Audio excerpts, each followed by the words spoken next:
Hey, this is Belinda with Willow Birch and Clover, and welcome back to my channel. I have a journal I'd like to share with you this evening, and I'm exhausted. This one took about 12 hours. It took some time because there's a lot of embroidery, and there's some hand sewing and some free motion sewing, and I'm just really excited about it, and I wanted to share it with you before I went to bed this evening. It's a bigger book, so I'm going to try to get it all in frame, but as you can see, the front cover and the back cover, it's a soft cover book, and I used ticking fabric, and across the top is some lace, actually two kinds of lace across the top, a little strip there and another, and down at the bottom, I'm going to turn it this way, guys, so you can see, sorry, but there's a strip of lace and some of this dark coffee stained vintage lace poking out, another band of lace right here. There are some buttons. It has a seam binding closure, double seam binding closure, but I did something a little different on the cover this time. I took some quilting fabric that I had from some old quilts that I'm cutting up and using in some projects, and I cut some squares out and made some flower petals. So this flower on the front is actually made from an old quilt. I'm gonna guess 1940s, 1950s. I'm not really sure about that, but from the looks of the fabric, that's what I think it is. And this was actually, the stem on the flower is a seam edge of the quilt. You can see it there. I just cut that and used it for a stem. I left the back plain with nothing on it, but with all the lace and trims, it really doesn't need anything. And this one, as you can see, is kind of thick. Now the cover I made larger than the pages, and I did that for a reason. I'll tell you about that when we go through it.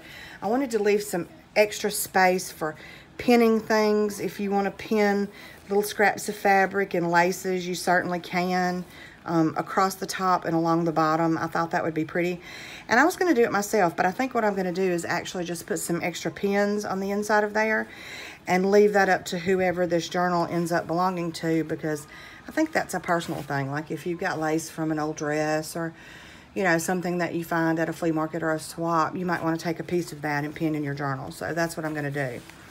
But as you open it up, you can see there's a cover on the inside, and I used one of my bumblebee pins from my bumblebee clips by using a bumblebee cutout from the Beekeeper's paper set that is on Etsy in my shop. And there's some ephemera there, and a coffee stained pocket with a little tag. I think that's Debbie Ann from EVG, yeah. But there's lots. This is Debbie Ann too. There's some Daisy, you know, with Tsunami Rose. There's all kinds of papers and things in here. I really did want to make this junky. And I even created my own papers with the seed packs. I don't have that in my Etsy store, but if anybody would be interested in me listing that as a kit, let me know and I'll be happy to. Inside of here, as you can see, on the background here is a piece of canvas. Take time to smell the roses. That's Debbie Ann's. But then there is, I did some embroidery, some little flowers there on that canvas to adorn that background. And then inside the pocket is a piece of Debbie Ann's paper from Whimsy and Botany, I believe it was. And I used it to just make, I mean, it's like another journal. Plenty of room there for writing that just tucks inside of that pocket. And then this is some of the paper that I made. And as you can see on some of the pages, I did pins with beading. I'm trying to get that up there for you to see. Little pins with beading on the edges. There's lots of coffee staining, and there's a postcard pocket. This is Daisy's, I believe, from Charming Fragments. I used that there. More Debbie Ann. And this is some scrapbook paper that I made tags out of. And that's just a little vintage tag that I sewed there. Like I said, I made this, whipped out that paper last night. Lace on the edges, and there's another tag. I think that's Ann Clark. It's supposed to be made like the old Ann Clark fabric or whatever. But this is another page that I made last night for this. And this is Debbie Ann. And it opens up. It's just one of those little flower petal pockets. And it's got two pieces of ephemera inside of there. And I think those little petal pockets are so cute, so I wanted to add one in here. I don't think I've ever added a petal pocket into anything, but I was trying to make this journal really junky because I've got the quilting and I've got the free motion sewing around those petals and I've got the embroidery, and you know, I was like, why not? Let's just throw the kitchen sink in. And there's a pocket on the side there, and here is a little poem, That Wise Old Owl, and there's some ephemera, some bees from my Bee Charmers kit, and that Anne Clark paper there. Those just slip in that little side pocket for you. And more papers with coffee stained and with lace trims, and you know, some of the tags have laces or cheesecloth sewn at the top there. There's another seed pack page I made. Lots of room for writing. That's what this journal is for. Another postcard pocket with roses on those cards, that ephemera that's stuck in there. I love that one.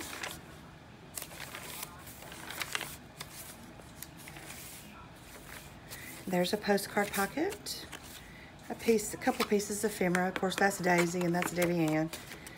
So you can mix and match stuff, especially in junk journals, because the more mixed up and mashed up it looks with a consistent theme, I think you're really onto something when you do that. I think it makes a pretty journal, and it can be added, anything can be added to it, and it will look lovely.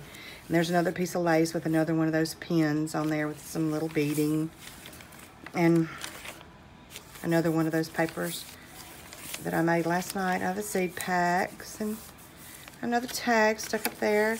Paper clips are rusted, by the way. And there's a little tag from my Bee Charmers kit, and more scrapbook paper, and inside of this envelope is a piece of Tsunami Rose from one of her ephemera packs, I think. I think it was the roses one. I'm not sure the number, but I know it was, you know, one of the flower rose sets. More fabric on the page there. And another postcard pocket with more bees there. And more of the Anne Clark. I hope I'm saying that right. I hope it is Anne Clark. And that's a page that I made up last night, along with the seed packs to go in here. And more there. And another tag. And papers with fabrics and laces. And there's the last page, this bright one. And there's another pocket on the inside of the back, just like there was in the front. And there's more embroidery that I did there on the inside of that pocket. And on these it says sow kindness and grow where you are planted. Love that. And this is another one of those books that's like a whole other separate journal. And on these I sewed a piece of fabric down the center just to reinforce that spine a little bit for you. But it's like having a whole other little journal you can take out and throw in your purse if you're going somewhere doing something. And this paper clip just has a piece of sari ribbon on it instead of I didn't do a bumblebee back here. I did that. And so that's it. This one, it measures pretty big. It's one of those that's like 5.5 wide by almost 9 tall. I think it's actually, no, it's almost 6 wide by 9 tall. So I'll get the exact measurements and list them. But I am going to put this one on my Etsy shop. If anybody's interested in it, you can just zip on over and take a look. Like I said, a lot of detail in this one. 12-hour baby. I'm worn out. Whew. So, and also about the papers, if you're interested in those seed pack papers being just like a little kit or a paper set or whatever, just let me know and I'll be glad to list those over on my shop too for purchase. That's up to you. But I really liked this one, and I don't really have a name for it, I don't think. I know it's part of the A Stitch in Time series. So we'll call this one A Stitch in Time Book 2, A Flower Blooms. How about that one? Good name. All right, so I'm going to put it on my Etsy. Take a look if you're interested, and thanks so much for watching. Bye-bye.